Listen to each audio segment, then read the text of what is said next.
নারী শ্রমিক যারা, তাদের কাছে আমরা অনেকের কাছে আমরা ঘর প্রদানের জন্য 2 লক্ষ টাকা আমরা দিয়েছি 50 জন শ্রমিককে।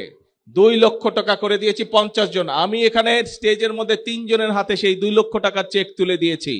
আর বাকি আমরা প্রশাসনের মাধ্যমে বাকি যারা পেয়েছেন আজকে সকলের কাছে ইনশাল্লাহ আমরা সেই টাকা পৌঁছে দিব। আপনারা পেয়ে যাবেন সেই টাকা 2 লক্ষ, যাতে চা শ্রমিকরা অত্যন্ত কষ্টে থাকে আমরা জানি, সে ধীরে ধীরে তাদেরকে একটু ভালো অবস্থায় যাতে আনা যায়, সেই জন্য আমরা 2 লক্ষ টাকা করে দিয়েছি।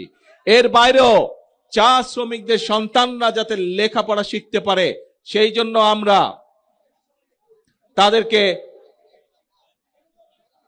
বিশেষ স্কলারশিপ দিয়েছি, তাদের সন্তানদেরকে স্কলারশিপ দিয়েছি। প্রায় 150 জনের মতন চা শ্রমিক পরিবারের সন্তানদেরকে আমরা স্কলারশিপ দিয়েছি।